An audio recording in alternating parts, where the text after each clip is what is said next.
the questions for Coach Lebby. We'll start with Ryan Aber, the Oklahoma. Yeah, I want to ask you about the winning receivers. Yeah. What have you seen from him in your time around him, and what most stands out to you about him?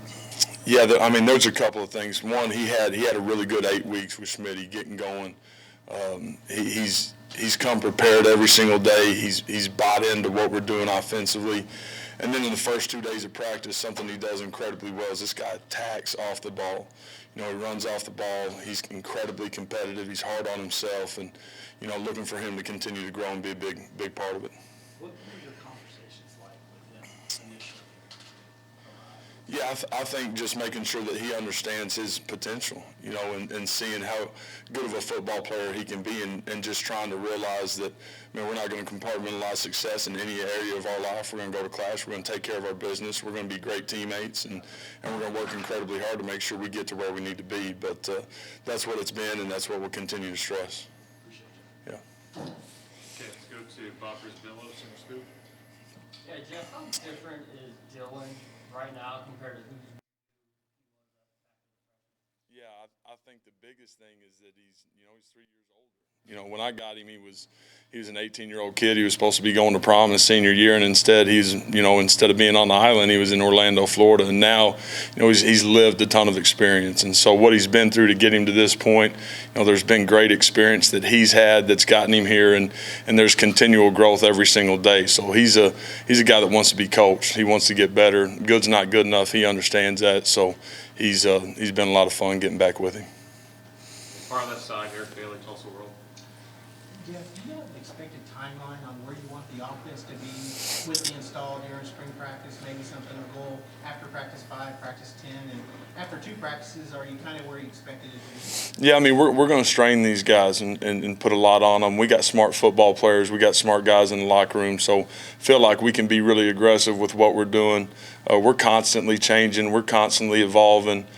Doing things different, you know, than we did last year, the year before, and 2 years before that. So, again, just trying to strain these guys mentally as much as physically to get us to where we need to be. So we'll be there by day 15 of spring ball. Front row, Jesse Crittenden, Norman transcript. Hey, Jeff, I want to ask you about the Owees. Obviously, a guy that missed most of last year with an injury in the transfer portal. Yeah. Retired. Just what have you seen from him? What do those conversations look like, and what do you hope to see from him? Man, seen maturity. The guy he has operated at a high level as far as just being a human and being a guy that's done things right every single day. He's been incredibly competitive. He's been incredibly bought in. He's worked his butt off to get him to this point. We're 2 days into spring ball, so excited about where he's at, but proud of him because of his work ethic and how he's led in that room. How do you think he can kind of fit into this? Yeah, I think he can fit in a great way. You know, I think we got guys that maybe don't have a ton of production on the perimeter, but guys that are incredibly capable. And it's not just 1 or 2. You know, I think we've got some depth. So excited about Theo for sure. Far right side, Barry Trammell. Yeah, Jeff, you don't have a ton of experience behind Dylan. Yeah. How treacherous is that? And is that sort of common now with the portal and guys don't sit around and wait for fun?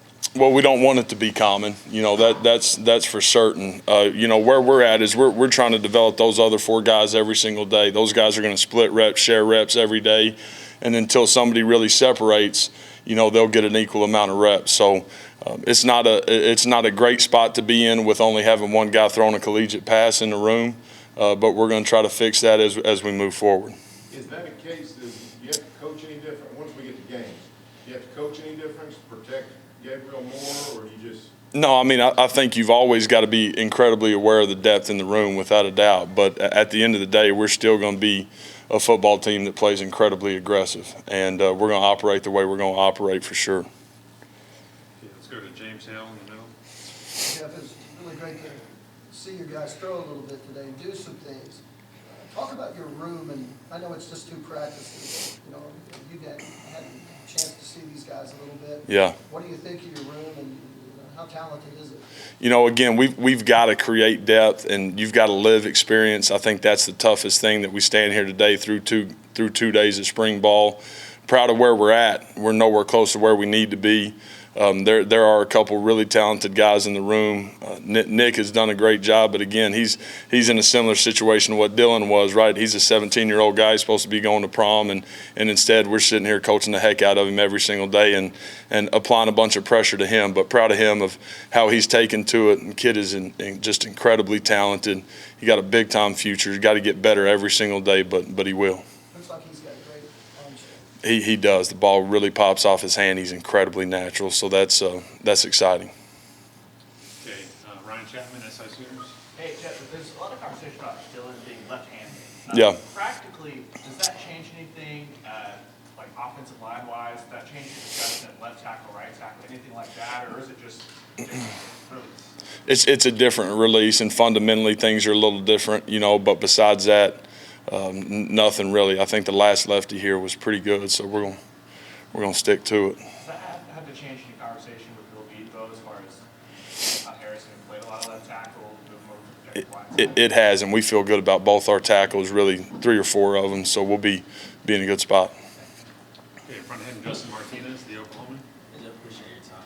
Going back to Theo, you guys talked about it being a player-driven team, specifically this season. With a guy like him, experience on the field, but also kind of knowing the ups and downs, battling through injuries, what's the value of having a guy like that? Again, to me, it's the experience part of it. You got to live it. You can't buy it. You have to live experience. He's gotten that. He's had a bunch of good and he's had some bad. And so he's at this point right now. We're judging him on today and going to judge him on tomorrow and what he's done since we've been here. And again, just proud of him.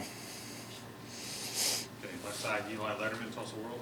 Hey Jeff, still on Theo, for a guy who missed a year on the field, what are some of the things he's working back toward this spring? Yeah, I think it's just getting his legs underneath him. Over the last 2 days of practice, it's just getting back used to really running as much as we're running in practice. It's still different than what we were doing in those 8 weeks with Schmitty. Now he's out there and we're playing free and fast, and he's doing more running maybe than he's ever done in his life. So all those guys just getting their legs under him and getting the feel for it. Brandon Drum, are you inside? Yeah, the center position, you got 2 guys that are both Yeah. significant amount. Yeah. How have you seen that battle play? I know it's only been 2 practices. Right. I guess through the offseason, through everything. And what's your expectations for that position? Yeah, well, the expectation is for both those guys to play at a championship level. They need to play really, really well. Those are guys that set the tempo for how we play. The fastest units we've been on, the centers have done a huge part of getting to the football, setting their feet, and allowing us to play fast and pushing the tempo. So both those guys understand that. They've had great buy-in to it and expect those guys to play at a high level. The second row, Mason Young, are you daily? Hey Jeff, just curious how you've seen Marvin, Eric, and also Drake Stoops, those 3 guys being some of the older guys, how they handled the leadership with a lot of young guys and also a lot of new guys in the room.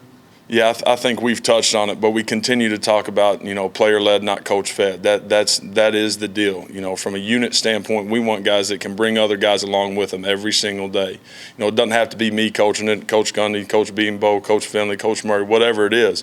We got old guys that have some ability to coach other people, and we expect that from those guys every single day.